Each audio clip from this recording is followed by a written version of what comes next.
இனிமே கண்ணை மூடிட்டு கடலை எண்ணெய் வாங்கலாம். ஏன்னா மந்த்ரா கடலை எண்ணெய் இதயத்தின் தயாரிப்பு. வறுக்க பொரிக்க ஏன் எல்லா சமையலுக்கும் மந்த்ரா தான். மந்த்ரா கடலை எண்ணெய், அபார ருசி, ஆரோக்கியமான உடல் நலம்.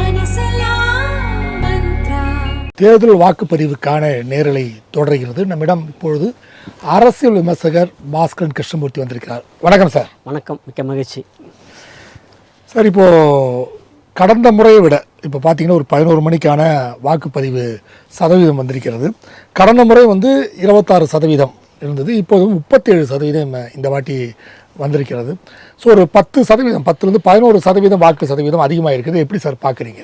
இது ஒரு ஆரோக்கியமான வரவேற்க தகுந்த ஒரு மாற்றமாக பார்க்கிறேன். அதுக்கு முதல்ல நம்முடைய வாக்காளருக்கு நம்முடைய வாழ்த்துகள், பாராட்டுகள்.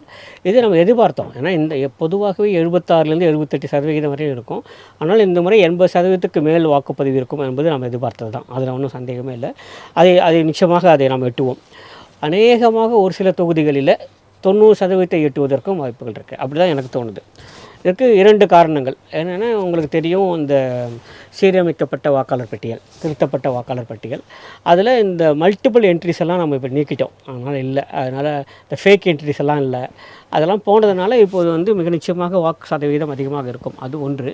இரண்டாவதாக, இந்த முறை நீங்கள் பார்த்தீங்கன்னாக்க குறிப்பாக இளைஞர்கள் மத்தியிலே, பொது வாக்காளர்கள் மத்தியிலே ஒரு பெரிய எழுச்சி காணப்படுகிறது. நல்லா தெரியுது. It's so obvious.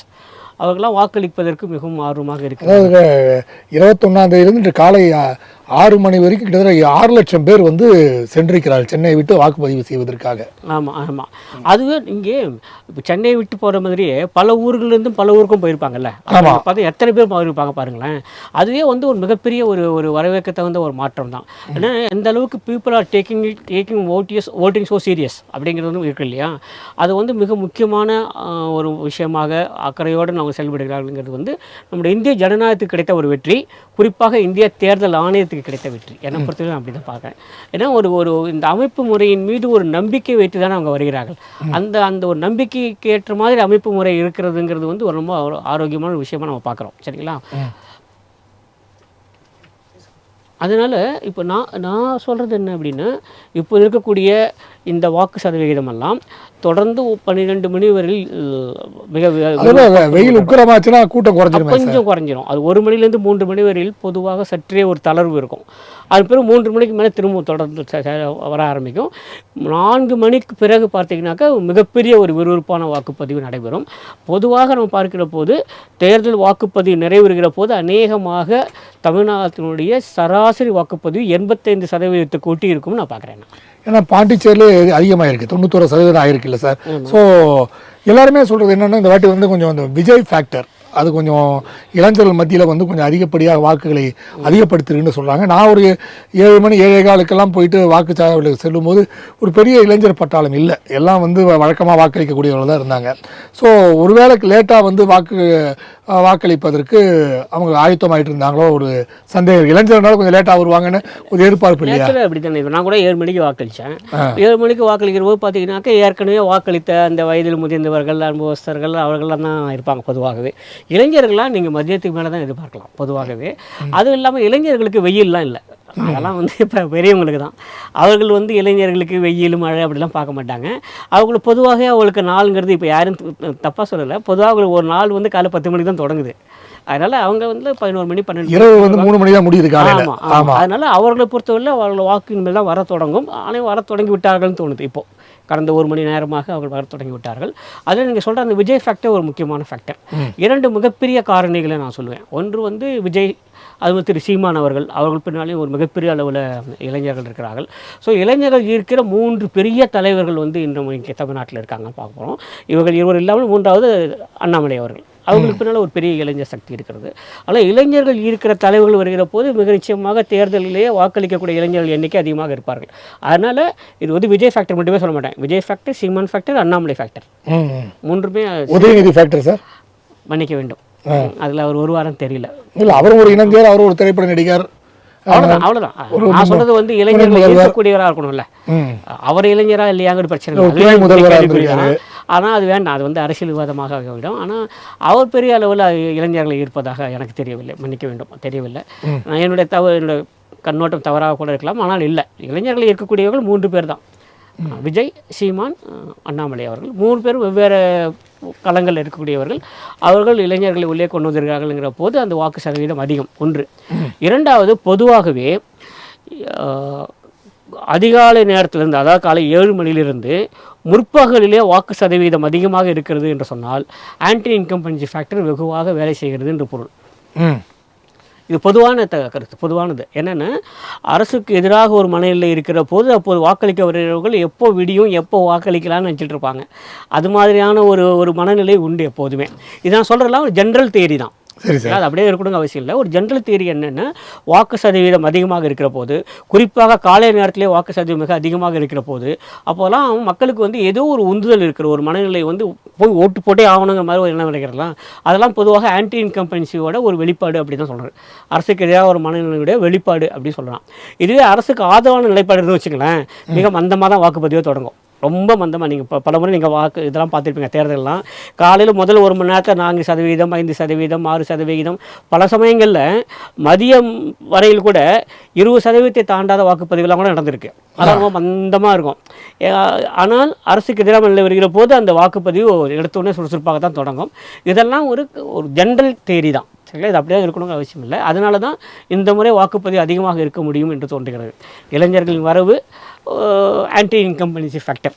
இல்லை, ஆன்டி இன்கம்பன்சி சொல்கிறீங்க. பட் பலரும் என்ன சொல்கிறாங்கன்னா சார், திமுகவுக்கான ஆதரவு வாக்குகள் இருக்கும். ஏன்னா வந்து பலர் நம்ம இதுக்கு முன்னாடி பேசின சில பேர் வந்து ஜெகதீஸ்வரன் போன்றவங்களாம் பேசும்போது அவங்க என்ன சொன்னாங்கன்னா, இந்த வாக்குகள் என்பது வந்து பார்த்திங்கன்னா திமுக வாக்கை பெருசாக பாதிக்காது, அண்ணா திராவிட முன்னேற்ற கழக வாக்கு தான் அதிகமாக பாதிக்கும். ஸோ அண்ணா திராவிட முன்னேற்ற கழகம் தான் இது ஒரு தோல்விக்கான சூழ்நிலையாக இருக்கும். ஸோ வந்து இது வந்து அதிமுகவுக்கான எதிர்ப்பு ஓட்டு தான் அப்படின்றார். நீங்கள் எப்படி சார் பார்க்குறீங்க? இல்லை, அது பற்றி எனக்கு சரியாக சொல்ல தெரியல. ஆனால் அப்படி இருக்க வேண்டிய அவசியம் இல்லை அப்படிங்கிறது தான் எனக்கு. ஏனென்றால் விஜய்ங்கிறது ஒரு புது ஃபேக்டர். அதுவும் முதல் முறை வாக்காளர்கள். அவள் இதுவரைக்கும் யாருக்கும் வாக்களித்தவர்களே இல்லை. அவர்களுடைய வாக்குகள் தான் பெருவாரியாக விஜய் பெறுவார் என்கிற போது அவரை நீங்கள் அதிமுக அல்லது திமுக என்று எப்படி நீங்கள் அடையாளப்படுத்த முடியும்? பண்ண முடியல. அந்த their first time voters. First time voters வந்து இவர்கள் விஜய் இல்லை என்றால் இவர்கள் திமுகவுக்கு வாக்களித்திருப்பார்கள், விஜய் வரவில்லை என்றால் அதிமுக வாக்களி. எல்லாம் ஒரு ஹைப்போதெட்டிக்கல் ஸ்டேட்மெண்ட் தானே. அது எந்த ஒரு ஆதாரமும் இல்லை. சரிங்களா? அதனால் அப்படி எடுத்துக்கொள்ள முடியாது. ஆனால் பொதுவாக நான் பார்த்த வரையில், என்னால் பொதுவாக இது மாதிரி விஷயங்கள்லாம் நான் பேசுறதில்லை. நீங்கள் சொல்வதற்கு மாறாகத்தான் நான் கருதுகிறேன். நீங்கள் என்ன சொன்னீங்களோ அதுக்கு மாறாகத்தான் நான் கருதுகிறேன். அநேகமாக மிகப்பெரிய அளவிலே பாதிப்பு திராவிட முன்னேற்ற கழகனுக்கு இருக்கும்னு தோணுது. ஆனால் இது சரியான நேரமாக இருக்காதுன்னு தோணுது. அதனால் இதற்கு மேலே வேண்டாம் பார்த்தேன். அதான் இன்னொரு விஷயம் சார், இப்போ நம்ம வந்து தேர்தல் அறிக்கைகள் அதை பற்றி பார்த்தோன்னா, கிட்டத்தட்ட வந்து விஜய் வந்து நாங்கள் வந்து இலவசங்களையே நாங்கள் ஊக்குவிக்க மாட்டோம் அப்படின்னு ஃபஸ்ட்டு விக்கிரவாண்டி மாநாட்டில் சொன்னார். அதுக்கப்புறம் பார்த்தீங்கன்னா இந்த தேர்தல் நெருங்கி வேட்பாளர் அறிவிக்கின்ற சூழ்நிலை என்ன பண்ணிட்டாருன்னா 22,500 ரூபாய், அதுக்கப்புறம் மாமன் மக சீரு, அப்புறம் அண்ணன் சீரு போன்ற விஷயங்கள்லாம் அறிவிச்சிருக்காரு. கிட்டத்தட்ட பார்த்தீங்கன்னா நான் தவறாக இருக்க மாட்டேன்னு நினைக்கிறேன், 4,26,000 கோடி ஒரு ஆண்டுக்கான பட்ஜெட்னு சொல்லப்படுது. இவர் சொல்ல விஷயம் வந்து 4,4,32,000 கோடி, அதாவது ஒரு 5 லட்சம் அதிகமாக இருக்குது. போட்டதை விட 5 லட்சம் அதிகமாக இருக்குது. ஸோ இதெல்லாம் வந்து அவர் தெரிந்து செய்கிறாரா, இல்லை இது மாதிரி பட்ஜெட் என்பது வந்து எல்லாம் அள்ளி கொடுக்குறது தானே, ஜோ முகமதின் பக்கத்தில் துக்ளக் படத்தில் சொல்கிற மாதிரி வாக்குறுதிகள் வழங்கப்படுகிறது தானே, அது மக்களுக்கு தேவைப்படுது, கொடுத்து விட்டோம், அதை நிறைவேற்ற வேண்டும் என்பது அவசியம் கிடையாதுன்ற மாதிரி வாக்குறுதி வழங்கப்படுகிறது. இது வந்து மக்களுக்கு வந்து இதை வந்து ஒரு விழிப்புணர்வு இருக்கா இல்லையா பார்க்குறீங்களா சார்? இல்லை, இதில் வந்து 2 முக்கியமான உண்மைகள். ஒரு முக்கியமான உண்மை என்ன அப்படின்னா, பொதுவாக எந்த ஒரு வாக்காளருமே யாருடைய தேர்தல் அறிக்கையும் அவ்வளோ சீரியஸாக எடுத்துக்கிறதா தெரியல.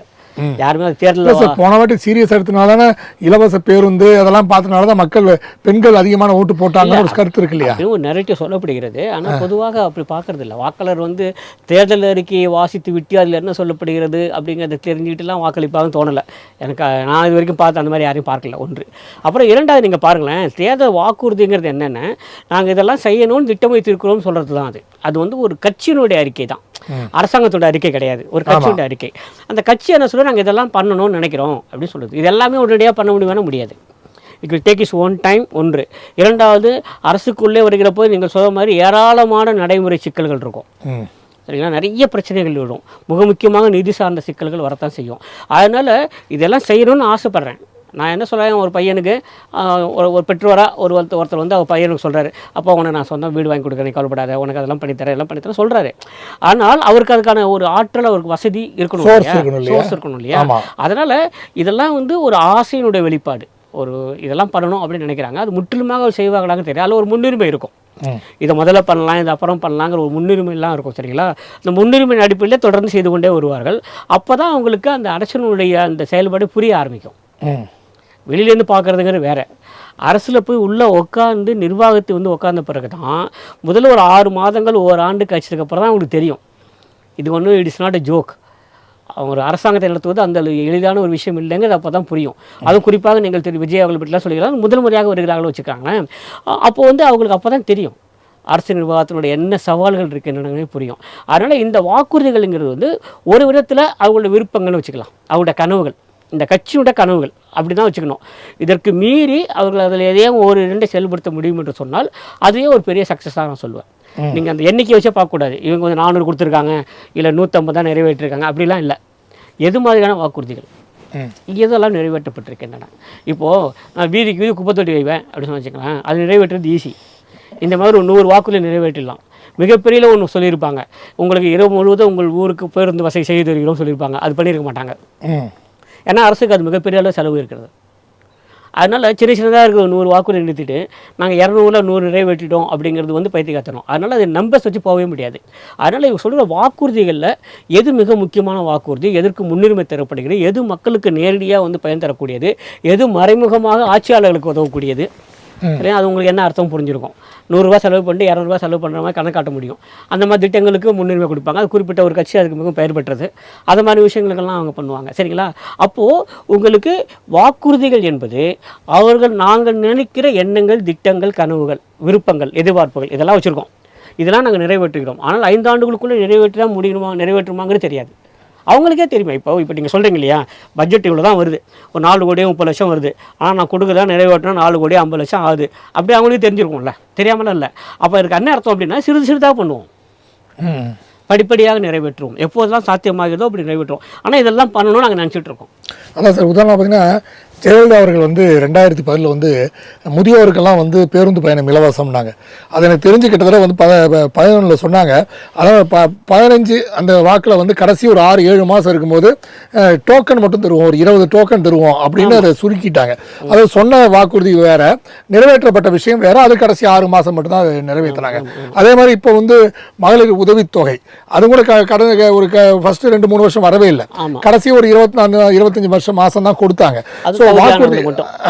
வாக்குறுதிகள் வந்து அது சொல்லும் போது பிரம்மாண்டமா சொல்லிடுறாங்க, ஆனா அதுக்குள்ள நிறைய கண்டிஷன்ஸ் அப்ளை வச்சிடறாங்க இல்லையா? அவன் நிச்சயமா இருக்கதான் செய்யும். அதுதான் சொல்ல வரேன். நான் வந்து எந்த ஒரு கட்சிக்குள்ளேயும் போகாமலே சொல்லுகிற போது கூட நான் சொல்லுவேன், வெளியில இருந்து சொல்வது என்பது வேறு. நீங்கள் அரசாங்கத்தில் பொறுப்பில் வந்து அந்த நிர்வாகத்தில் இருக்கிற போது உங்களால் செயல்படுத்தப்படுகிற அந்த ஆற்றல் என்பது வேறு. ரெண்டும் ஒன்றுமே பண்ண முடியாது. இப்போ நீங்கள் பார்த்தீங்கன்னாக்க அம்மையார் ஜெயலலிதா அவர்கள் பற்றி பேசுகிற போது நான் ஒவ்வொரு முறையும் சொல்கிறது உண்டு. வந்து இலவச சைக்கிள் கொடுக்குறேன்னு சொன்னாங்க, கொடுத்தாங்க. மடிக்கணினி தருவோம்னு சொன்னாங்க, கொடுத்தாங்க. இலவச ஆடு மாடுகள் தருவோம்னு சொன்னாங்க, கொடுத்ததும் உண்டு இல்லையா? தராததும் இருக்கும், தந்ததும் இருக்கும். அவங்களுக்கு முன்னுரிமை இருக்கும்ல. இப்போது தொட்டில் குழந்தை திட்டம்னு ஒன்று கொடுப்பாங்கன்னு உங்களுக்கு தெரியுமா? அவங்களே கூட யோசிச்சிருக்க மாட்டாங்க.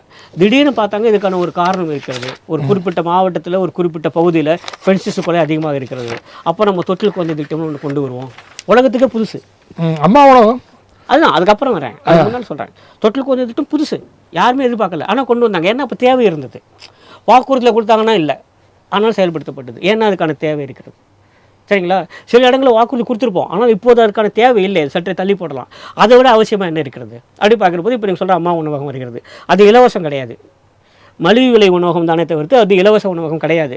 ஆனால் அந்த மலிவு விலை உணவகமே கூட ஏறத்தாழ ஒரு இலவச உணவகம் அளவுக்கு போச்சு. மிக குறைந்த விலையில் கொடுத்தாங்க, மிகவும் தரமாக கொடுத்தாங்க, மக்களுக்கு நேரடியாக பயன் தந்தது.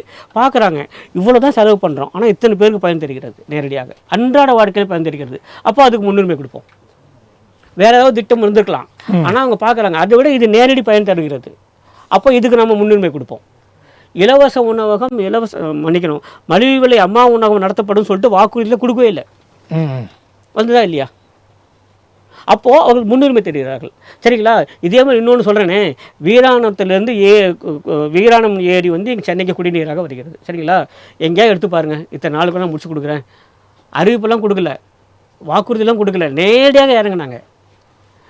எனக்கு தெரிந்தவரையில் ஒரு மிகப்பெரிய மக்களுக்கு பயன் தரக்கூடிய இவ்வளோ பெரிய திட்டம் ஒரு திறப்பு விழா கூட இல்லாமல் பண்ணாங்க. அது வந்துடுச்சு. திடீர்னு பார்த்தா வீராணம் ஏரி நீர் வந்து செம்பரமாக்கம் வந்துடுச்சு, மக்களுக்கு குடிநீராகவும் வந்துடுச்சு. அது வரும்னு சொல்லிட்டு அவங்க இந்த தேதிக்குள்ளே வரும்னு அப்படி சொன்னாங்க. அந்த வீராணம் குடிநீர் திட்டம் சொன்னக்கூடிய அந்த நாள் முடிவதற்கு இன்னும் 1 மாதம் இருக்கிறது. சரிங்களா? அப்போது சட்டப்பேரவையில் முதல்வர் ஜெயலலிதா அவர்கள் சொல்கிறார்கள், அநேகமாக இன்னும் 1 மாதத்துக்குள்ளே வந்துடும், உங்களுக்கு சென்னை குடிநீர் வரும் அப்படின்னு. யாருக்குமே நம்பிக்கை வரல. அப்போது ஒரு பிரபலமான தமிழ்நாட்டில் வரக்கூடிய மிக பிரபலமான ஆங்கில நாளிதழுடைய வார இதழில் ஒரு அட்டைப்பட கட்டுரை எழுதுகிறாங்க, கவர் ஸ்டோரி எழுதுகிறாங்க. இது சாத்தியமே இல்லை, நிஜம். சரிங்களா? அதெல்லாம் கிடையாது, இவங்க சட்டமன்றத்தில் போய் சொல்கிறாங்க அப்படின்னு சொன்னாங்க. ஆனால் அவங்க 1 மாதத்தில் வரும் சொன்னாங்கல்ல, 20ஆம் நாள் வந்துடுச்சு. சென்னை குடிநீர் வந்தது. சென்னைக்கு இப்போ நம்ம குடிச்சிட்டு இருக்கோம், வீராணம் குடிநீர் வந்தது. அப்போது இது வாக்குறுதியில் இல்லை, ஆனால் செயல்படுத்த முடிந்தது. என்ன காரணம்னா முன்னுரிமை. அவங்க பார்க்குறாங்க, சென்னைக்கு வந்து இப்போ குடிநீர் தேவை மிகவும் தேவையாக இருக்கிறது, குடிநீர் பற்றாக்குறை மோசமாக இருக்கிறது, இது சரி செய்ய வேண்டும்னா கொண்டு வந்து தான் ஆகணும். அவங்க கொடுத்த ஒரே ஒரு ஆர்டர் என்ன தெரியுமா? என்ன பண்ணி கூட தெரியாது, தண்ணி இங்கே வரணும், அவ்வளோதான். முன்ன மாதிரி நீங்கள் சிமெண்ட்டு கூட போட்டுறா அந்த ஃபிலிம்லாம் வேணாம், அது வந்து சினிமா ஷூட்டிங் தான் லாய்க்கு, அதெல்லாம் வேணாம். எப்படியாவது பண்ணுங்கள். கீழே இருந்து தண்ணியை அவ்வளோ உயரத்துக்கு மேலே ஏற்றி அங்கேருந்து கீழே கொண்டு வராங்க. அதுதான் அந்த டெக்னாலஜி அவங்க பண்ணுது. அப்புறம் நேராக பைப்பு கனெக்ட் பண்ணாங்க, கொண்டு வந்து விட்டாங்க. சிம்பிள் டெக்னாலஜி முடிஞ்சு போச்சு. நேராக தண்ணி வந்து இன்றைக்கி வரைக்கும் வந்துட்டுருக்கு. அப்போது இது என்ன அர்த்தம்னா, அது ஏற்கனவே பல வாக்குறுதிகள் கொடுத்தார்களே, அது நிறைவேற்றவில்லையே அப்படிங்கிறது ஒரு பக்கம். ஆனால் கொடுக்காத பல வாக்குறுதிகளை முன்னுரிமை கொடுத்து உடனே நிறைவேற்றுகிறாங்கல்ல, அதுதான் ஆட்சியில் இருக்கிற போது செய்வதற்கும் கட்சியாக இருந்து செயல்படுவதற்கும் வித்தியாசம். இது எம்ஜிஆர் அவர்களுக்கும் ஜெயலலிதா அவர்களுக்கும் மிக தெளிவாக புரிந்திருந்தது. மற்றவர்களுக்கு அந்த புரிதல் இல்லை. அவங்க எல்லாவற்றையும் ஒரு வாக்கு மட்டுமாக பார்க்கிறார்கள். இது செய்தால் நமக்கு எப்போ வாக்கு கிடைக்கும், அப்போ தேர்தலுக்கு 3 மாதம் முன்னால் பண்ணால் போதும், அது வரைக்கும் சும்மா கலப்பில் போட்டு வைக்கலாம். இது அது மாதிரி இல்லை. இப்போ அம்மா உணவகமாக இருக்கட்டும், வீராணம் குடிநீர் திட்டமாக இருக்கட்டும், அவ்வளோ தூரம் ஏன் போயிருக்கேன். நம்முடைய அந்த மழைநீர் வடிகால் திட்டம் போட்டோம் இல்லை, எங்கேயாவது நீங்கள் பார்த்துருக்கீங்களா? வாக்குறுதியில் எங்கேயாவது செயல்படுத்தினாலும் இல்லையா? ட்ரைனேஜ் சிஸ்டம், இது ரெயின் வாட்டர் சேவிங் சிஸ்டம் இருக்குல்ல, மழைநீர் சேமிப்பு திட்டம். மழைநீர் சேமிப்பு திட்டம் எங்கே சொன்னாங்க? எல்லா வீட்டுக்கும் கம்பல்சரியாக வந்ததா இல்லையா? எல்லா கட்டிடங்களுக்கும் வந்தது.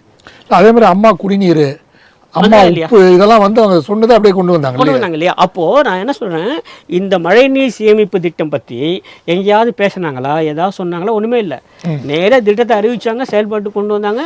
மழைநீர் சேமிப்பு திட்டம் உங்களுக்கு அது ஏற்பாடு இல்லைன்னா உங்களுக்கு வந்து அப்ரூவலே கிடைக்காது. ஆமாம், பண்ணாங்களா இல்லையா? அப்போது இது மாதிரியான முன்னுரிமை கொடுத்து செய்யக்கூடிய திட்டங்கள் வருகிற போது வாக்குறுதிகள் சிலது பின்னுக்கு போகும். நேச்சுரலி இல்லை, இதெல்லாம் சொல்லவே இல்லை. ஆனால் இப்போ அவசியமாக தேவைப்படுது, உடனே இது பண்ணுவோம், அது கொஞ்சம் தள்ளி இருக்கட்டும். இப்போ மகளிர் காவல் நிலையங்கள் கொண்டு வந்தாங்க. மகளிர் காவல் நிலையங்கள் கொண்டு வரப்போ நான் வாக்குறுதி தான் கொடுக்கல, பார்த்தாங்க இப்போதைக்கு மகளிர் காவல் நிலையங்கள் உடனடியாக தேவைப்படுகிறது, அது கொடுங்க, வாக்குறுதி இருக்கட்டும், அது என்றைக்கு தான் பண்ண தான் போகிறோம். அப்போது இது மாதிரியான வேறு புது முன்னுரிமை தரக்கூடிய திட்டங்கள் வருகிற போது வாக்குறுதிகள் பின்னுக்கு போகும். ஆனால் நமக்கு என்னென்ன, கடந்த 5 ஆண்டுகளாக வாக்குறுதியிலேருந்து எதுவும் வரல, முன்னுரிமை எதுவும் தரப்படல, சதவீதமே குறைவு அப்படின்னு ஒரு குற்றச்சாட்டு இருக்குல்ல. அதாவது கொடுக்கப்பட்ட வாக்குறுதிகளில் மிகவே குறைவான சதவீதம் நிறைவேற்றப்பட்டது. குறைவான சதவீதம் கூட நான் உள்ளே போக வரும்ல. ஏன்னா அந்த 500 வாக்குறுதிகளில் மிக முக்கியமான 10 வாக்குறுதி வச்சுக்கலாம், அதுதான் பெரிய வாக்குறுதிகள். அது நீங்கள் நிறைவேற்றினா கூட போகிறோம். இந்த 490 சில்லறை வாக்குறுதிகள் விட்டுடலாம். ஆனால் சில்லறை வாக்குறுதிகளை மட்டும் நிறைவேற்றி பெரிய வாக்குறுதிகள்லாம் அப்படியே விட்டாங்க. அங்கே தான் சொல்கிறேன், அங்கே தான் மாறுபடுகிறோம். நீங்கள் வந்து அன்றாட மனிதனுக்கு எது தேவைப்படும், மக்களுக்கு எது நேரடியாக பயன்படும், மழைநீர் சேமிப்பு திட்டம் பயன்படும். வீராணம் ஏரி குடிநீர் இங்கே வந்து அது நேரடியாக மக்களுக்கு பயன்படும், உண்டா இல்லையா? அம்மா உணவகம் பயன்படும், நேரடியாக மக்களுக்கு பயன்படுகிறது. சைக்கிள் தெரிகிறோம், பள்ளிகளுக்கு போகிற பெண்களுக்கெல்லாம் அது ஒரு நல்ல ஒரு எழுச்சியை கொடுத்தது, ஒரு தன்னம்பிக்கையை கொடுத்தது, அவங்களுக்கு ஒரு ஆரோக்கியம், லேப்டாப்பு. இப்போ இதுக்கெல்லாம் முன்னுரிமை தெரிகிற போது ஏற்றுக்கொள்ளலாம். பல விஷயங்களை சொன்ன மாதிரி பல விஷயங்கள் நிறைவேறாமல் போயிருக்கலாம், சரிங்களா? ஆனால் அந்த முன்னுரிமை நிறைவேற்றுகிற இடத்துல அரசுக்கு வருகிற போது அதுக்கு பார்க்கணும் அவங்க. இவங்க அதுவும் பார்க்கல, இதையும் பார்க்கல, என்ன பண்ணுறது? ஆக்சுவலாக எது கொடுத்தா நமக்கு வந்து ஓட்டு வருங்க மட்டும் பார்த்தோம் வச்சுங்களேன், அப்போது தான் உங்களுக்கு இந்த வாக்குறுதிகள் பற்றிய இந்த கேள்விகள்லாம் எழுது. அப்போ தான் இல்லை சார், இப்போது பார்த்தீங்கன்னா நீ இது சொன்னியா, நீ 2000 ரூபா சொல்ல, நான் 2500 சொல்கிறேன். நீ வந்து பெண்களுக்கு மட்டும் பேருந்து இலவசம் சொல்கிறேன், நான் ஆண்களுக்கும் சேர்த்து சொல்கிறேன். நீ வந்து ஏழைகளுக்கு விவசாயிகளுக்கு வீடுன்னு சொல்கிறேன், நான் சிட்டியில் எல்லாருக்கும் வீடு, ஆண் பெண் எல்லாருக்கும் வீடு தரேன்றேன், அவுட் ஆஃப் சிட்டியில் வீடு கட்டி தரேன்னு சொல்கிறேன். ஸோ வாக்குறுதிகளில் ஒரு போட்டியாக போயிட்டு இருக்குது. ஸோ இது வெறும் இலவசங்களை மட்டும், அதாவது எனக்கு தெரிஞ்ச இலவசம் நான் தொடங்குறது வந்து கர்நாடக ஆட்சி காலத்தில் இலவச தொலைக்காட்சின்னு ஆரம்பிச்சிட்டு தான் நினைக்கிறேன் நான், இல்லையா? அதுல இருந்து அப்படியே எல்லாம் இலவசங்கள் கொடுத்தாதான். அதுக்கு முன்னால இலவச கண்ணாடி, அது மைக்ரோ லெவலில் நான் இலவச கண்ணாடி. நீங்கள் யோசிப்பாங்க, ஒரு கண்ணாடி விலை எவ்வளோ அதிகமாக இருக்கும். இஞ்சி போனால் ஒரு 50 பேருக்கு 100 பேருக்கு போட்டேன், அதாவது 100 ரூபாய்க்கு கொடுத்துட்டு அது ஒரு 1000 ரூபாய்க்கு விளம்பரப்படுத்த முடிகிறது. சரிங்களா? ஸோ அது வந்து அரசியல். சரிங்களா? ஆனால் அது அப்படி தான் இருக்கும் அந்த அரசியல். அந்த அரசியல் அப்போ தான் தொடங்கிச்சு. சரிங்களா? ஆனால் அதில் நான் 2 விதமாக பார்க்குறேன். நீங்கள் என்ன கொடுக்குறீங்கிறது தான். இப்போது கறவை மாடுகள் தரோம், ஆடு மாடு தரோம் வச்சுக்கலாம். கிராமத்தில் அது மிக நிச்சயமாக பயன்படும். ஒரு விதத்தில் அது ஒரு இன்வெஸ்ட்மெண்ட் தான். சரிங்களா? அதை வைத்துக்கொண்டு அவர்கள் மேற்கொண்டு என்ன பண்ண முடியும் அப்படிப்பாங்க. அது உண்மையிலே அது மிகப்பெரிய அவங்களுக்கு பொருளாதார வளர்ச்சியை கொடுத்ததாங்கிறலாம் அடுத்த பட்சம். ஆனால் நோக்கம் அது தானே. அவங்க ஏதோ ஒரு இடத்துல ஒரு பொருளாதாரத்துக்கு அவங்களுக்கு ஊக்குவிக்கிற மாதிரி இருக்கணும் தான் அந்த நோக்கம். அதுதான் அந்த நோக்கத்தில் அது தப்பு சொல்ல முடியாதுல்ல. சில சமயத்தில் கறவை மாடு ஏதோ ஒரு காரணத்தினால உயிரிழந்து போயிருக்கலாம், செயலிழந்து போயிருக்கலாம், ஏதோ நடந்திருக்கலாம். நோக்கம் சரியாக இருக்கு இல்லையா? பகுதியில் அது இருந்தாலே போதுங்கிறேன் நான். இப்போது ஒரு உதாரணத்தை சொல்கிறேனே, ரொம்ப ஒரு மெய்சில் இருக்க வைக்கக்கூடிய ஒரு உதாரணம். சரிங்களா? மக்கள் தலைவர் எம்ஜிஆர் அவர்கள் ஆட்சிக்கு வர்றாரு. வந்த உடனே என்ன பண்ணுறாரு, அவர் தான் முதல்ல இந்த இலவசங்கள்லாம் பெரிய அளவில் ஆரம்பித்தது அவர் தான். அவர் ஆரம்பிக்கும் போது என்ன பண்ணுறாரு, அரசு பள்ளி மாணவர்களுக்கெல்லாம் இலவச காலணிகள் கொடுத்தாரு, செருப்பு கொடுத்தாரு. இதை பற்றி நிறைய எழுதிட்டேன் நான், நிறைய பேர். அது நீங்கள் பார்த்தீங்கன்னா, நானே அந்த புத்தகங்களை வாங்கி படிச்சிருக்கேன், இலவச புத்தகங்கள் நான் படிச்சிருக்கேன், இலவச சத்துணவு சாப்பிட்ருக்கோம். ஆமாம், அந்த இலவச காலணிகளை நான் சொல்கிறேன், இன்றைக்கி நம்ம நேயர்களுக்காக சொல்ல வரோம். அது வந்து வெறுமனே காலணிகள் கொடுத்ததில்லை, ஏதோ இப்போ காலுக்கு செருப்பு கொடுத்தது கிடையாது. அதை மீறி என்னென்னா, அப்போது 1970 காலகட்டங்களில் பல ஊர்களில் ஒரு குறிப்பிட்ட பிரிவினர் காலில் செருப்பு போடுறதுக்கே அனுமதி இல்லாமல் இருந்தது. சரிங்களா? இப்படி இருக்கவங்கலாம் பார்த்தீங்கன்னா அது பெருசாக அப்படியே ஒரு பேனர்லாம் வச்சு கருப்பு கொடி காட்டி எல்லாம் பண்ணுவாங்க. எம்ஜிஆருக்கு அதெல்லாம் விருப்பம் இல்லை, நம்ம அதை மாற்றணும். அப்போ எம்ஜிஆர் என்ன பண்ணார், அரசுலேருந்தே காலனி கொடுத்தாரு சிறுவர்களுக்கு. அப்போது போட்டு நடப்போம் எம்ஜிஆர் கொடுத்த செருப்பு போட்டு போனாங்க, யாரும் தடுக்க முடியல. அப்போ நீங்கள் பாருங்கள், சிறுவர்களுக்கு தகுந்த மாதிரி இருக்கும் ஒரு சமுதாய புரட்சி. அது ஒரு மௌனமான ஒரு சமுதாய புரட்சி நடந்தது, உண்டா இல்லையா? ஆமாம், உண்மைதான். அதுக்கு ஒரு முன்னுரிமை கொடுத்து அது பண்ணுகிற போது உங்களுக்கு என்ன ஆகுதுன்னா, வெறுமனே இலவசம் இல்லை, அது அவர்களுக்கு ஒரு அங்கீகாரம். இதை ஏற்றுக்கொள்ள செய்கிற சமுதாயத்தை உருவாக்குகிறோம். நீங்கள் வந்து அதெல்லாம் கிடையாது, அவங்களுக்கு நான் செருப்பு கொடுப்பேன் அப்படின்னு சும்மா வீராவாசமாக மேடையில் பேசிட்டு போனோம் வச்சுங்களேன், 4 பேர் கேள்வி கேட்பான். அதெல்லாம் பண்ணவே இல்லை. நேராக என்ன பண்ணார், சிறுவர்களுக்கு பாவம் வெயில்லையும் மழையிலையும் கஷ்டப்படுறாங்க, நடக்க முடியல, நான் காலனி கொடுக்குறோம் அப்படின்னு சொல்லிட்டு கொடுத்துட்டாங்க. முன்ன அறிவிப்பெல்லாம் கிடையாது, நேராக வந்தாங்க, அப்படியே கொடுத்துட்டாங்க. அந்த ஸ்கூலுக்கு போச்சு, கொடுத்தாங்க, போட்டு நடக்க ஆரம்பிச்சிட்டாங்க. அவர்களுடைய முந்தைய தலைமுறை பல தலைமுறைகளாக செய்ய முடியாத ஒன்றை இவர்கள் செய்தார்கள். அதற்கு எம்ஜிஆர் திட்டம் உதவியது. அது எப்படி பார்க்குறீங்க? அது எந்த அளவுக்கு ஒரு பிரமாதமான ஒரு சமுதாய தாக்கத்தை ஏற்படுத்தியிருக்கு, சீர்திருத்தத்தை கொண்டு வந்திருக்காரு இல்லையா? அது நாம் ஏற்றுக்கிறோம். அதுதான் நடந்தது. அதே மாதிரி தான் சத்துணவு திட்டத்தில் வரும்போதும் அது வந்து பெருந்தலைவர் காமராஜர் ஐயா அவர்கள் இருந்தபோது மதிய உணவு திட்டம், அதை நானே அதை சாப்பிட்டு அப்படி தான் வந்தேன் அரசு பஞ்சாயத்து போர்டு பள்ளியிலேருந்து. இந்த சத்துணவு திட்டத்தில் எல்லாரும் என்ன சொல்கிறாங்க, பிள்ளைகளுக்கு வந்து சாப்பாடு போட்டோம், சத்துணவு போட்டோம். காமராஜர் கொண்டு வந்து அப்படியே கொண்டு வந்தார் அப்படின்ற குற்றச்சாட்டு. ஆமாம், கரெக்டு தான். அதோட விரிவாக்கம் தான் இது. ஆனால் அது பின்னால் இருந்த ஒரு சமுதாய தாக்கம் என்ன அப்படின்னா, எல்லா பிள்ளைகளும் நாங்கள் ஒன்றா உட்காந்து சாப்பிட்டோம். எல்லாருக்கும் ஒரே மாதிரியான உறவு, ஒரே வரிசை, ஒரே பந்தி, ஒரே பந்தியில் ஒரே மாதிரி தட்டில் ஒரே மாதிரி சாப்பாடு போட்டு எல்லோரும் சாப்பிட்டோம். யாராவது எதிர்ப்பு தெரிவித்தாங்களா? இல்லை. ஆனால் இப்போ கடந்த 5 ஆண்டுகளில் பாருங்கள், இந்த சத்துணவு பள்ளியால் சமைச்சா நான் சாப்பிட மாட்டேன். பாருங்கள், செய்திகள் பாருங்கள். எம்ஜிஆர் பீரியடில் முடிஞ்சது இப்போ ஏன் முடியல? இல்லை சார், நீங்கள் அப்படி சொல்லும்போது கேள்வி யாராவது எழுப்பினாங்களா? இல்லை, அப்படி சொல்லும்போது இன்னொரு விஷயம் சொல்கிறாங்க, நாங்கள் காலை உணவு திட்டத்தை கொண்டு வந்திருக்காரு இவர் அப்படின்னு சொல்லுவாங்க. அந்த ஒரு விஷயத்தையும் கொண்டு வந்திருக்கான்னு சொல்கிறாங்களே சார். அதுக்கு என்ன பண்ணுறது, புளியை பார்த்து பூனை சூடு போட்டு கொண்ட கதை தான் எல்லாமே. அது நடக்க தானே செய்யும், சரிங்களா? ஆனால் நான் கேட்குறது என்ன, ஒரு சமுதாய மாற்றம். எல்லோரும் ஒன்றா உட்காரலாம், எல்லோரும் ஒன்றா சாப்பிட்லாம், யார் சமையல் பண்ணி போட்டாலும் சாப்பிட்டாங்க. அப்போ யாராவது கேள்வி எழுப்பினாங்களா? சொல்லுங்கள். இப்போ பாருங்கள், நீங்கள் செய்தித்தாள் பாருங்கள், கடந்த 5 ஆண்டுகளில் பாருங்கள், இவங்க சமைச்சா நான் சாப்பிட மாட்டேன், நடந்ததா இல்லையா பாருங்கள். செய்திகளில் வந்தது சொல்கிறேன். சத்துணவு சமையல் வந்து இவங்க பண்ணக்கூடாது, இவங்க சமையல் பண்ணால் நான் சாப்பிட மாட்டேன், வந்ததா இல்லையா? செய்திகளில் வந்ததா இல்லையா? நடந்ததா இல்லையா? எத்தனை ஊரில் நடந்தது, எத்தனை? அதே எம்ஜிஆர் இந்த போது நடக்கல. அதே ஜெயலலிதா இருந்தபோது நடக்கலை. நீங்கள் இது எனக்கு வாக்களிக்கும், எனக்கு ஓட்டு கொண்டு வரும், இது எனக்கு கட்சிக்கு உதவியாக இருக்கும்னு வச்சுட்டு பண்ணீங்கன்னா இந்த மாதிரி பிரச்சனைகள்லாம் வரும். இல்லை சார், இன்னொரு விஷயம் பார்த்தீங்கன்னா, ஜெயலலிதா வந்து கொண்டு வரும்போது அந்த திட்டங்கள், அந்த வாக்குறுதிகள் அல்லது திட்டங்கள் எது இருந்தாலும் ஒன்று கல்வி சார்ந்து இல்லைன்னா மருத்துவம் சார்ந்து, இப்போ இலவச அம்மா கிளினிக்கு போன்ற விஷயங்கள்லாம் கொண்டு வந்தாங்க. அதில் வந்து ஒரு சின்ன சின்ன லெவலில் இருக்கக்கூடிய மருத்துவத்திற்கான யூஸ்ஃபுல்லாக இருந்த விஷயங்கள். ஸோ அது வந்து பொதுமக்களுக்கு எல்லா வகையிலும் உதவக்கூடிய, அதை கல்வி கொடுத்தா ஆட்டோமேட்டிக்காக வளரக்கூடிய விஷயம், லேப்டாப் இது போன்ற விஷயங்கள். அதே மாதிரி மருத்துவம், இது 2 விஷயம் தான் முக்கியமாக இருக்குது. ஆனால் இப்போ கடந்த 5 ஆண்டுகளில் பார்த்தீங்கன்னா லேப்டாப்பே வந்து கடந்த ஒரு 6 மாதம் முன்னாடி தான் கொடுத்தாங்க. அதுவும் காலேஜ்லாம் முடிச்சுட்டு வெளியே போகிறவங்களுக்கு கொடுத்தாங்க. அது ஒரு பெரிய குற்றச்சாட்டாக இருந்துச்சு. ஸோ அது மாதிரி சைக்கிள் இல்லை பைத்தியகாரமாக இருந்துச்சு. சைக்கிள், அது மாதிரி சைக்கிள், இவங்க சைக்கிளே தரல கடந்த 5 ஆண்டு காலமான ஒரு குற்றச்சாட்டு. ஏன்னா பல பெண்கள் அந்த சைக்கிளை வைத்து தான் கிராமத்திலிருந்து சிட்டிக்கு வந்து படிச்சுட்டு திருப்பி கிராமத்துக்கு செல்லக்கூடிய சூழ்நிலை தான் இப்போ இருந்துச்சு. இப்போ சைக்கிளே தரவில்லை என்ற குற்றச்சாட்டு இருக்குது. ஸோ கல்விக்கான விஷயங்களை ஜெயலலிதா ஒதுக்கினார், இவர்கள் அதை செயல்படுத்தவில்லை என்ற குற்றச்சாட்டு இருக்குது. எப்படி பார்க்குறீங்க? அது கல்விக்காக செலவுகளை ஜெயலலிதா ஒதுக்கினார், இவங்க கல்வியே ஒதுக்கிட்டாங்க. அவ்வளோதான் வித்தியாசம், சரிங்களா? அது அப்படி தான் இருக்க முடியும். நீங்கள் பாருங்களேன், நான் திரும்ப சொல்லுவேன், ஏன்னா இன்றைக்கி நம்ம அந்த மாதிரி அரசியலாம் பேச எனக்கு விருப்பம் இல்லை, பொதுவாக சொல்லிக்கிறேன் நான். உங்களுக்கு எந்த ஒரு திட்டத்துக்கு பின்னாலும் உங்களுடைய நோக்கம் என்ன, உங்களுடைய எண்ணம் என்ன, அதுதான் மிக முக்கியம் எனக்கு. நீங்கள் பல பேர் பாராட்டணும், அப்புறம் அதை வந்து விளம்பரப்படுத்திக்கணும், நான் இப்படிலாம் செஞ்சேன்னு சொல்லிட்டு தனக்குத்தானே பாராட்டி கொள்ள வேண்டியங்கிற எண்ணமெல்லாம் இல்லை. நீங்கள் யோசிச்சு பாருங்கள், இப்போ நான் சொன்ன திட்டங்கள்லாம் இருந்தது இல்லை, எம்ஜிஆர் கொண்டு வந்த அந்த இலவச காலனி திட்டமாக இருக்கட்டும், அல்ல சத்துணவு திட்டமாக இருக்கட்டும், எதுவுமே அவரோட பிரச்சாரத்தில் எங்கேயோ ஒருத்தர் சும்மா தொட்டுட்டு போவாங்க. ஜெயலலிதா அம்மையார் பேசுனதெல்லாம் நீங்கள் பாருங்களேன், நாங்கள் இதெல்லாம் செய்தோம் சொல்லிட்டு போய் இதையும் சொல்லிட்டு போவாங்க. தொட்டிலுக்கு வந்து திட்டம் கொண்டு வந்தோம், அம்மா உணவகம் கொண்டு வந்தோம், மகளிர் காவல் நிலையம் கொண்டு வந்தோம், அப்புறம் பெண்களுக்கு தனி போலீஸ் ஃபோர்ஸ் கொண்டு வந்தோம், இதெல்லாம் சொல்லும்போது எல்லாத்தையும் சொல்லும்போது இதையும் சொல்லிட்டு போவாங்க. ஆனால் இது யாருமே பண்ணலை, உலகத்தில் நான் தான் பண்ணேன், என்ன பார்த்தேன், எல்லோரும் பண்ணாங்க, இதுதான் அப்படிங்கிற மாதிரிலாம் அவங்க பேசுனது கிடையாது. ஏன்னா அவங்களுக்கு வந்து நோக்கம் வந்து அது இல்லை. இது இல்லாமல் கூட ஓட்டு வாங்க முடியுங்க நம்பிக்கை அவங்களுக்கு இருந்தது. ஓட்டு வாங்கினாங்களா இல்லையாங்களா வேறு விஷயம், ஜெயிச்சாங்களா தோத்தாங்களா அரசியல் ஆகிடும். ஆனால் இது இல்லாமலும் எங்களால் தேர்தலில் நிற்க முடியும், வாக்கு வாங்க முடியுங்கிறது இருந்தது. அரசுக்கு வந்தப்போ நம்ம என்ன பண்ணணும் ஒரு திட்டம் இருந்தது. 2க்கு வித்தியாசம் பாருங்கள். இதுவும் ஒரு திட்டம் தான், இதுவும் ஒரு திட்டம் தான். இவர் பெருந்தலை காமராஜர் கொண்டு வந்து மதிய உணவு திட்டம், அப்புறம் மக்கள் தலைவர் எம்ஜிஆர் கொண்டு வந்து சத்துணவு திட்டம், அதுக்கப்புறம் இப்போ இவங்க கொண்டு வந்து காலை உணவு திட்டம். 3 ஒரே அலுவலகம் வைத்து பார்க்க முடியுமானா முடியாது. ஏன்னா பெருந்தலை காமராஜருக்கு உண்மையிலேயே மதிய உணவு தந்து மக்களை அழைத்து வர வேண்டும் என்கிற ஒரு எண்ணம் இருந்தது, பண்ணாங்க. 1950-60களே தேவையாக இருந்தது.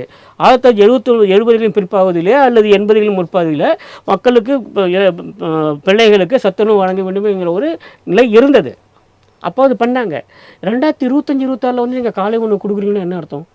இத்தனை ஆண்டுகள் நம்ம அப்புறம் என்ன பண்ணோம்? இன்னும் மக்கள் வறுமையிலே இருக்காங்களா அப்படின்னு ஒரு கேள்வி இருக்கு இல்லையா? இல்லை, அதான் சொல்ல இல்லை, அதற்கான தேவையே இல்லாமல் ஆனாலும் ஒரு தேவை இருப்பது போல ஒரு மாயத்தோட்டத்தை உருவாக்கினால் அது யாருக்கு எதிராக போகும் பாருங்க.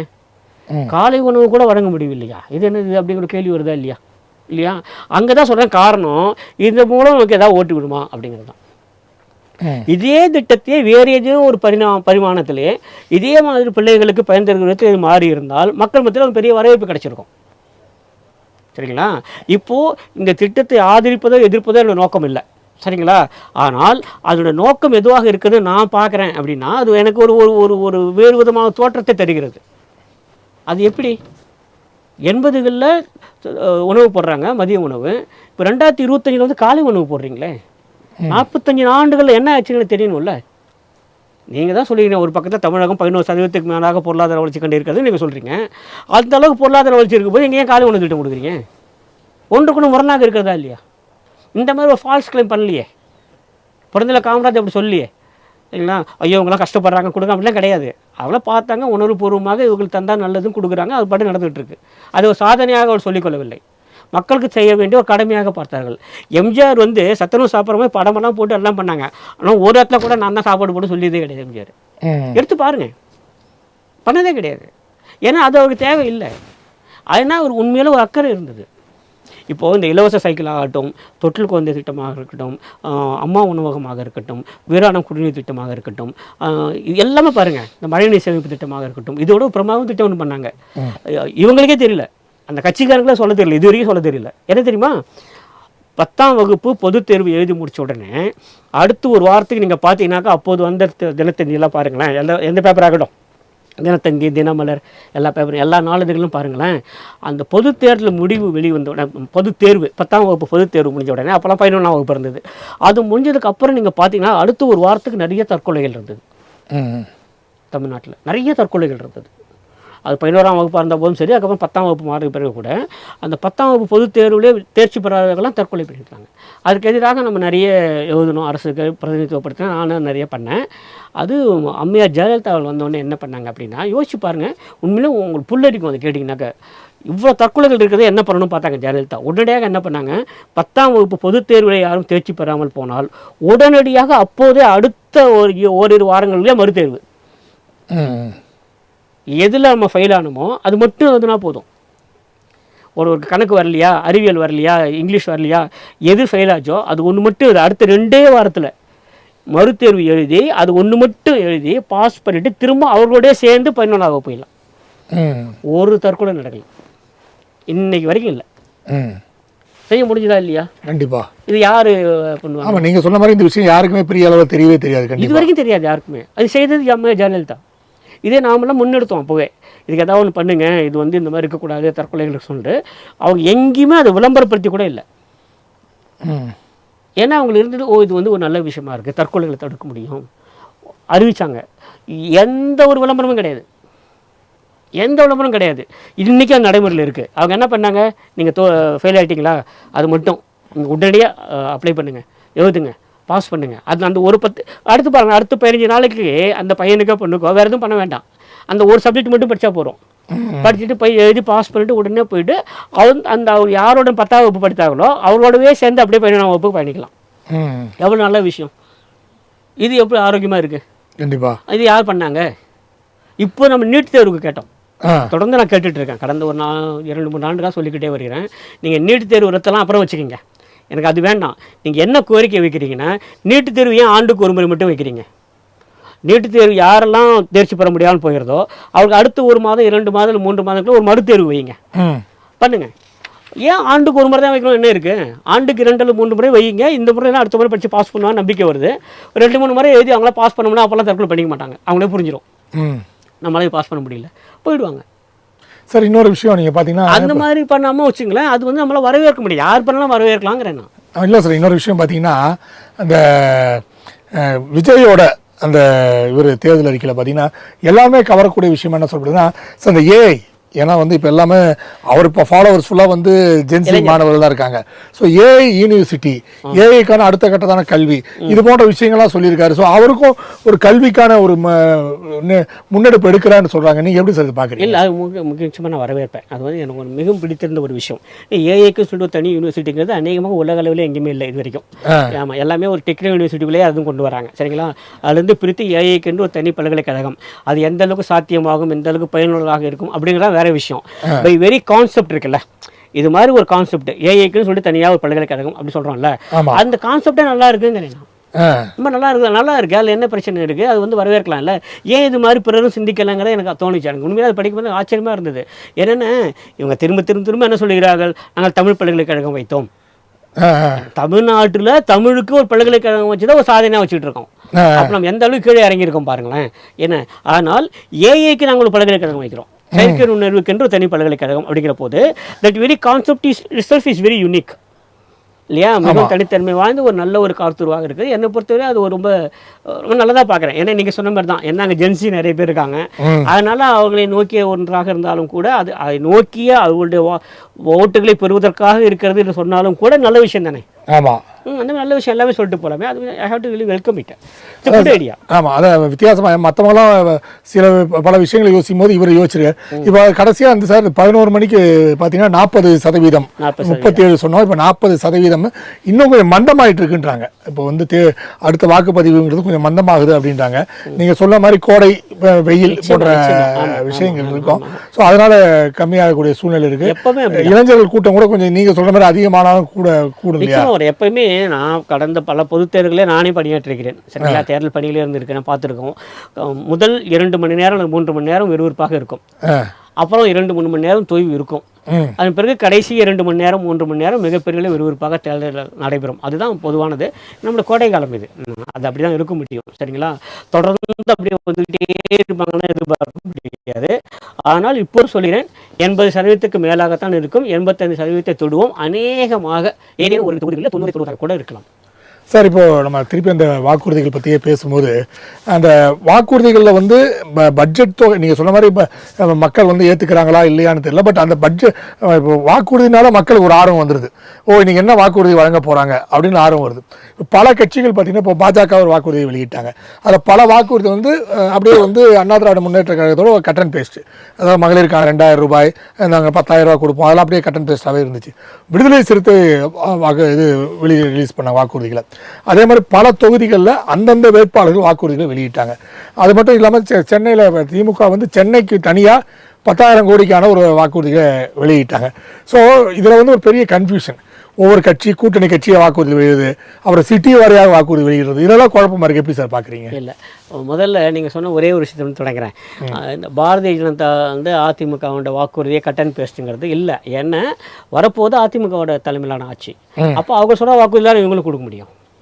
அதுலயே இருக்கு. திருப்பி உங்க சொல்லணும். உங்கள் கட்சிக்காக அதை இந்த கட்சி வந்து அதே நாங்கள் என்டோஸ் பண்றோம்ன்றாங்க. நிறைய பேர் என்ன போச்சு, அவங்க 2000 தராங்கன்னு இவங்களும் வாக்குறுதி 2000 சொன்னோன்னே ஆட்சிக்கு வந்தோன்னா 4000 வருமா அப்படின்னு கேள்வி எல்லாம் கேட்கல. அதுதான் அது வந்து எப்படின்னா அதிமுக தலைமையினால தேசிய ஜனநாயக கூட்டணி ஆட்சி அப்படிங்கிற வருகிற போது அதையே எடுத்து தான் சொல்ல முடியும். அதுதான் லாஜிக்கா அப்படி தானே இருக்க முடியும். நீங்களும் நானும் சேர்ந்து ஏதோ பண்றோம், அதில் நீங்க தான் அதில் பிரதான பார்ட்னர் வச்சுங்களேன். பிரதான பார்ட்னர் சொல்கிறேன், நான் சொல்கிறது தப்பு கிடையாது. கண்டிப்பாக. ஏன்னா நீங்கள் தானே சொல்கிறீங்க. அதை எடுத்து நான் என்டோஸ் பண்ணுறேன். ஆமாம், இதெல்லாம் நடக்கும் அப்படி என்டோஸ் பண்ணுறேன். அது வந்து லாஜிக்கலாக அதுதான் கரெக்டுன்னு கூட தோணுது. ஏன்னா அவங்க தனியாகவும் இவங்க தனியாகவும் சொல்ல முடியாது. சரிங்களா? அவங்களோட ஆட்சிக்கு தான் உறுதுணையாக இருக்கும் என்று சொல்லிக்கிற போது அவர்கள் சொல்கிறது அதே வாக்குறுதி தான் எனக்கும். அதனால் என்னோடய கட்சிக்காக ஒரு சொல்லி சேர்த்துப்பேன் ஐடியாலஜிக்கலாக. இப்போது நீங்கள் பார்த்தீங்கன்னா ஐடியாலஜிக்காக 2-3 இருந்து நினைக்கிறேன் இல்லையா? ஏதோ கோவில் பற்றி, இது வந்து தைப்பூச திருவிழா பற்றி, தைப்பூசம் கொண்டு வருவோம் அப்படின்னா இதெல்லாம் வந்து அவங்க சொல்லுவாங்க, எதிர்பார்க்க முடியாது. ஏன்னா ஐடியாலஜிக்கலி இவங்களுக்கு இவங்களோட ஐடியாலஜிக்கு அது ரொம்ப க்ளோஸாக இருக்கிறதுனால அதை கூட சேர்த்து அதை மட்டுமே சொல்ல முடியாதுங்கிறதுனால அதிமுக என்ன சொல்லியிருக்கோ அதையும் சேர்த்து இந்த அரசு நிறைவேற்றும் சொல்லியிருக்காங்க. It's mere endorsement of what they have said already. அது அப்படி தான் நம்ம பார்க்கணும். ஒன்று. அப்புறம் இரண்டாவது, இது மாதிரி வாக்குறுதிகள் திரும்பவும் சொல்கிறேன், இது எல்லாமே ஏதேனும் ஒரு இடத்துல மக்களை கவர வேண்டும் என்பதற்காக மட்டுமே தரப்படுவது தான். சரிங்களா? இதில் கற்பனை தான் அதிகம். பொதுவாக இப்படி சொன்னால் இந்த ஓட்டு விழும் அப்படின்னு எதிர்பார்த்து சொல்லக்கூடியது தான். ஆட்சியில் வரும்போது அத்தனையுமே சாத்தியமாகுமாங்கிறது தெரியல. சரிங்களா? சார், இன்னொரு விஷயம் பார்த்தீங்கன்னா, இப்போது வாக்கு சதவீதம் 40% முதல் 44% வந்திருக்குன்னு சொல்கிறாங்க. இதில் குறைஞ்சபட்சம் அதிகபட்சம் பார்த்தீங்கன்னா குமாரபாளையம் 45.87. ஈரோடு இல்லையா? ஈரோடு. ஆமாம், ஈரோடு அதில் அதிகமாக இருக்குது. அதுவும் இல்லாமல் திருப்பூர், தெற்கு, பல்லடம், அவினாஷி போன்ற பகுதிகளில் அதிகமான வாக்குப்பதிவு நடந்துக்கிட்டே இருக்குது அப்படின்றாங்க. இது முக்கியமான காரணம் இங்கே தொழிற்சாலைகள் இருக்கக்கூடிய ஏரியா. ஸோ தொழிலாளர்கள் அதிகமாக வந்து வாக்களிக்கிறார்கள் சொல்லப்படுது. நீங்கள் எப்படி சார் பார்க்குறீங்க? இல்லை, நான் அதை வேறு விதமாக பார்க்குறேன். ஏன்னா நீங்கள் சொல்கிறது எல்லாமே ஒரு குறிப்பிட்ட மண்டலத்துக்கு கீழே வருது. ஆமாம், அது உங்களுக்கே தெரியும். அந்த அதிக வாக்கெடுப்பு எதனால் வருகிறது அப்படிங்கிறது அதிகமாக சொல்ல வேண்டாம். எந்த மண்டலத்திலிருந்து வருகிறது, ஈரோடு, திருப்பூர், கோவை, இது மாதிரி மண்டலத்திலிருந்து வருகிறது என்று சொன்னால் அதனுடைய காரணம் நமக்கே தெரியும். சரிங்களா? அதனால் அது வந்து இரண்டு தான். ஒன்று அரசுக்கு எதிரான மனநிலை, அல்லது யார் வேண்டும் என்கிற ஒரு மனநிலை வந்து விட்டதுங்கிற ஒரு அறிகுறியாக தான் அதை நான் பார்க்குறேன். நேச்சுரலி அது வந்து விரிவாக சொன்னால் இன்றைக்கி தேர்தல் நாள் என்று சரியாக இருக்காது. அதுதான் அதனுடைய காரணம். நீங்கள் வந்து நல்லா யோசிச்சு பார்த்தீங்களா, டெல்டா மாவட்டங்களில், குறிப்பாக விவசாயிகள் பகுதியில் இருக்கக்கூடிய கிழக்கு மாவட்டங்களில், அப்புறம் தென் மாவட்டங்களில் எங்கேயெல்லாம் ஒரு குறிப்பிட்ட கட்சிக்கு ஆதரவு அதிகமாக இருக்கிறது என்று சொல்லப்படுகிறதோ அங்கெல்லாம் வாக்குப்பதிவு கம்மியாக இருக்குது. பாருங்கள், எதிராக எங்கேயெல்லாம் ஒரு குறிப்பிட்ட கட்சிக்கு ஆதரவு வலுவாக இருக்குதுன்னு சொல்லிக்கிறோமோ அங்கேயெல்லாம் வாக்குப்பதிவு அதிகமாக இருக்கிறது. அப்படிங்கிறது அரசியல் கணத்தை பார்க்க அப்படியே பார்க்க முடியும். இன்றைக்கி தேர்தல் நம்ம கட்சி பேரெல்லாம் சொல்ல விரும்பலை நான், அது வேண்டாம். அதனால் அது அப்படி பார்க்கலாம். அந்த வாக்குப்பதிவு அது அப்படி ஒரு இண்டிகேட்டர் இருக்கலாம். அது ஒரு சாத்தியக்கூறு தான். அப்படி தான் நான் சொல்ல மாட்டேன், அது ஒரு சாத்தியக்கூறு. அதுதான் அப்படி இருக்கிறதுக்கு வாய்ப்பு இருக்குது. கண்டிப்பாக இந்த முறை வந்து ஏமாந்து விடக்கூடாது அப்படிங்கிற ஒரு எண்ணத்தோடு வந்திருக்கலாம். ஸோ இந்த பக்கம்லாம் எப்படி இருக்குது அப்படிங்கிறது இன்னமும் தெரியல. ஒருவேளை இன்னுமே வர தெரிய ஆரம்பிக்கலாம். இன்னும் சார் இப்போ வந்து பல இடங்களில் பார்த்து இழுபறி அப்படின்னு சொல்லப்பட்ட பகுதிகளில் பண நடமாட்டம் கொஞ்சம் அதிகமாகவே இருந்திருக்குது. நேற்று 2 நாட்களாக பயங்கரமாக பணம் போயிருக்குது. தேர்தல் கமிஷன் என்ன பண்ணுது அப்படின்னு கேள்வி கேட்குறேன். என்ன சார் நீங்கள் ரோட்டில் நின்று காரை திறந்து பார்க்கல தவிர ஒரு ஏரியா பணம் போயிட்டே இருக்குது சார் அப்படின்னு குற்றச்சாட்டு இருக்குது. நீங்கள் எப்படி சார் பண நடமாட்டங்கள் கூட மாற்றம் இல்லையா? இது வந்து பாருங்களேன், உலகத்திலேயே இந்தியாவில் அதுவும் குறிப்பாக தமிழகத்தில் தான் நம்ம பணம் கொடுத்து ஓட்டு வாங்குகிற பழக்கம் அதிகமாக இருக்கும். மன்னிக்கணும், நானும் இதே தமிழ்நாட்டை சேர்ந்தவன் தான், எனக்கு சொல்கிறதுக்கு கஷ்டமாக தான் இருக்குது. ஆனால் உண்மை நிலை அதுதான். சரிங்களா? இந்த பண நடமாட்டம் அதிகமாக இருப்பதுங்கிறது தேர்தலாலும் எந்த அளவுக்கு செயல்பட முடியும்னு நீங்கள் நினைக்கிறீங்க? நான் அதில் I was part of election commission, நிறைய பணம் அதில் இருந்திருக்கேன் நான், எனக்கே தெரியும். நீங்கள் பாருங்களேன், வண்டிகளை வைத்து சோதனை இடுகிறீர்கள்னு சொன்னால் அது பொது வழியிலே வருகிறது, ஒரு சாலையிலே வருகிறது, ஒரு பொது போக்குவரத்தாக வருகிறது. நான் நிறுத்துவதற்கு எனக்கு அதிகாரம் இருக்கிறது. தனிப்பட்ட முறையில் ஒருத்தர் வீட்டுக்கு வீடு போய் கொடுக்குறாங்க. எந்த அளவுக்கு சாத்தியமாக நினைச்சு பாருங்கள், நடைமுறை சாத்தியம் யோசிச்சு பாருங்கள். 5,40,00,000 மேலான 5,60,00,000 வாக்காளர்கள்கிட்ட இருக்காங்க. சரிங்களா? இத்தனை பேருக்கு தரக்கூடிய இந்த வாக்கு தருவதை, இது பணம் தருவதை நிறுத்துவதற்கான அந்த அரசு இயந்திரம் மட்டும் இருக்கா? தேர்தல் இயந்திரம் மட்டும் இருக்கா? இது மிஞ்சி பண்ணால் ஒரு தொகுதிக்கு ஒரு 4 பேரோ 5 பேரோ வந்து செலவு கண்காணிப்பாளர் இருப்பாங்க. சர்வேலன்ஸ் டீமில் ஒரு 10 பேர் இருக்காங்க வச்சுக்கலாம். ஒரு 20 பேர் 30 பேரை வச்சுக்கிட்டு இவ்வளவு பெரிய வாக்காளர், இவ்வளோ அதிக வாக்காளர்களை கொண்ட ஒரு தொகுதியை வந்து நம்மால் கட்டுப்பாட்டில் கொண்டு வர முடியும்னு நினைக்கிறீங்களா? முடியாது. அது முடியாது, நடைமுறை சாத்தியம் இல்லை. நம்ம ஏன் இதெல்லாம் சொல்கிறோம் அப்படின்னா, எங்கேயெல்லாம் முடியுமோ என்னெல்லாம் சாத்தியமாக இருக்கிறதோ அதையெல்லாம் தேர்தல் ஆணையம் கட்டாயம் செய்கிறது, விருப்பின்றி செய்கிறது. யாரெல்லாம் பார்க்கறது இல்லை, செய்யுது. ஆனால் இது எல்லாம் மீறி அங்கே நடைபெறக்கூடிய அந்த கலை நிலைமை இருக்கிறதுல எனக்கே பல பேர் சொல்லிட்டாங்க. நேற்றுக்கு பல தொகுதிகளிலிருந்து பல பேர் எனக்கு தனிப்பட்ட முறையில் சொன்னாங்க, இவங்க வந்து வீட்டுக்கு வீடு வந்து இவ்வளோ பணம் கொடுத்தாங்க அப்படிலாம் சொல்லிட்டு கொடுத்தாங்க. அதில் ஒரு சண்டைக்கெல்லாம் போயிருக்காரு. ஆமாம், எங்கள் வீட்டில் 6 ஓட்டு இருக்குது, 4 ஓட்டு தான் கொடுத்தாங்க, மீறி 2 ஓட்டு கொடுத்தாங்க, பெரிய சண்டையாக இருக்குது. அப்புறம் இன்னொன்று கூட கேட்டேன், அது அதிகாரப்பூர்வமற்ற தகவல் எனக்கு தெரியல. ஏதோ ஒரு ஊரில் வந்து 2 தெருவில் கொடுத்தாங்களாம், 2 தெருவில் கொடுக்கலையாம். கேட்டால் அவங்க வேறு சமூகம், நாங்கள் வேறு சமூகம் கொடுக்கலன்னு அது ஒரு பெரிய பிரச்சனை ஆகிட்டு இருக்கு. அதில் மறியெல்லாம் பண்ணிருக்காங்க மக்கள், பொதுமக்கள். ஆமாம், எங்களுக்கு கொடுக்கலன்னு சொல்லிட்டு அதுக்கு அவங்க ஒரு காரணம் வேறு சொல்கிறாங்க. அது வந்து அந்த குறிப்பிட்ட சமூகத்தை தான் கொடுத்தாங்க, எங்களுக்கு கொடுக்கல அப்படிங்கிற மாதிரி சொல்கிறாங்க. எந்த அளவுக்கு மோசமாக போயிருக்கு பாருங்கள், எந்த அளவுக்கு மோசமாக போயிருக்கு பாருங்கள். இதெல்லாம் என்ன அப்படின்னா, ஒரு ஒரு பெரிய ஒரு மக்களை வந்து தன் பக்கம் திரட்டக்கூடிய ஆற்றல் பெற்ற ஒரு வலுவான மக்கள் தலைவர் இல்லைங்கிறது தான் காரணம். காமராஜ் செய்ய வேண்டியிருந்ததா? இல்லை. மக்கள் தலைவர் எம்ஜிஆர் செய்ய வேண்டியதா? இல்லை. பெருமளவுக்கு ஜெயலலிதா கூட செய்ய வேண்டிய அவசியம் இல்லாமல் போய்விட்டது. இப்போ அது வேறு இல்லாமல் போயிடுச்சு. இப்போது எங்கே நம்ம மிகவும் பலகீனமாக இருக்கிறோம் என்றால், மக்கள் வந்து என்ன பண்ணாலும் சரி, மக்கள் என் பக்கம் தான் இருப்பாங்க அந்த ஒரு நம்பிக்கை அந்த தலைவர்களுக்கே இல்லாமல் போயிடுச்சு. அவங்களுக்குள்ள இருக்கணும், அது இல்லாமல் போயிடுச்சு. இப்போது யாரும் தவறாக நினச்சிக்க வேண்டாம், இது ஏதோ இன்றைக்கு வந்து நினச்சிக்காதீங்க. இப்போ வந்தது இல்லை, அது 1967 வந்தது. ஒரு உப்புமாவுக்கும் ஒரு காப்பிக்கும் வாக்குகள் சேகரிக்கப்பட்டதுன்ற செய்தி வந்திருக்குல்ல சார்? 1967 பெருந்தலைவர் காமராஜர் மீண்டும் முதல்வராக வர முடியாமல் போனதுக்கு மிக முக்கியமான காரணம் 2. அப்போது தரப்பட்ட ஒரு பொய்யான வாக்குறுதி, அரிசி சார்ந்த வாக்குறுதி. 2வது, அப்போனா ₹1 ₹2 கொடுப்பாங்க ஒரு ஓட்டுக்கு. அதை தொடங்கி வைத்த புண்ணியவான்கள் யாருன்னு நான் சொல்ல வேண்டாம், அவங்க தான் தொடங்கினாங்க. அப்போதே வந்துடுச்சு.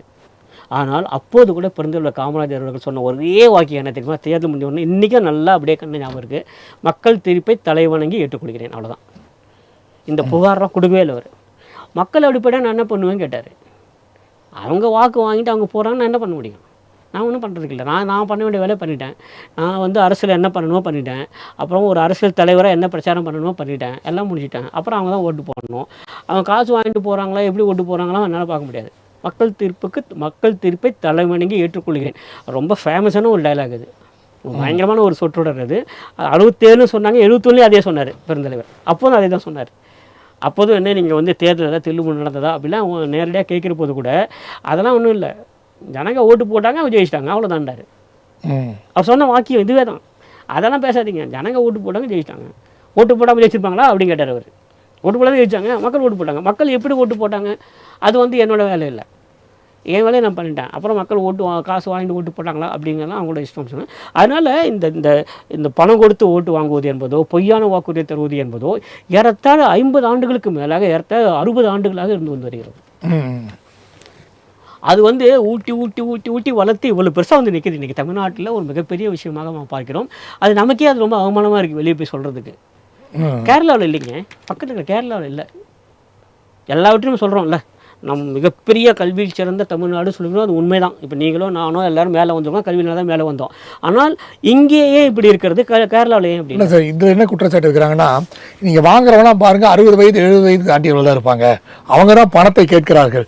இந்த 40 வயது கீழே இருக்கிறவங்க பணத்தை பெருசாக கேட்கறது கிடையாது. அவங்க பாட்டு ஒன்று ஓட்டு போட மாட்டாங்க, இல்லைன்னா அவங்க பாட்டு அவங்க இஷ்டத்துக்கு ஓட்டு போட்டு போயிடுவாங்க. அந்த நீங்கள் சொன்ன மாதிரி ஒரு 50 ஆண்டு காலம் அந்த பழக்கம் தான் இப்போ ஏற்பட்டிருக்குன்னு சொல்கிறாங்களே சார். இருந்திருக்கலாம், எனக்கு தெரியல. எனக்கு அந்த புள்ளி விவரம்லாம் என்கிட்ட இல்லை. நீங்கள் சொல்கிற நியாயமாகவும் இருந்திருக்கலாம். ஏன்னா அவர்களால் ஒரு குறிப்பிட்ட இயக்கத்தை வளர்க்கப்பட்டவர்கள், அவங்க அப்படி வளர்த்து வச்சுருக்காங்க. ஒன்றும் சொல்லவே முடியல. சரிங்களா? ஒரு காந்தியவாதியாக நான் வந்து எல்லா இடத்துலையும் சொல்லக்கூடியது என்ன தெரியுமா, நமக்கு இல்லாத ஒருத்தர் கொடுக்க நம்ம ஏன் வாங்கணும்? என்னோட பணம் இல்லையே, அவன் கொள்ளடிச்சு சம்பாதிச்சான், எப்படி சம்பாதிச்சானோ போட்டும், அது அவனோடது, அது என்னோட பணம் இல்லையே, நான் உழைக்கல. இல்லை, நான் எனக்கு எதுக்கு வாக்களிக்க வேண்டிய என்னோடய கடமை, என்னுடைய உரிமை, நான் போய் வாக்களிக்கிறேன். அதுக்கு இவர் என்ன காசு கொடுக்குறது? இவர் யார் எனக்கு காசு கொடுக்குறதுக்கு? அந்த ஒரு எண்ணம், அந்த ஒரு கேள்வி வரவே இல்லை மக்கள் மத்தியில். அந்த மக்கள் மத்தியில் அந்த கேள்வி வராமல் செய்தது யார்? கண்டிப்பாக அந்த ஒரு கேள்வியை மக்கள் மத்தியில் கொண்டு செல்லாதது யார்? அந்த கேள்வியை முடக்கியது யார்? கண்டிப்பாக சார். அதுதானே. உங்கள் நேரத்தை ஒதுக்கி எங்களை பேட்டியது மிக்க மகிழ்ச்சி. நன்றி சார்.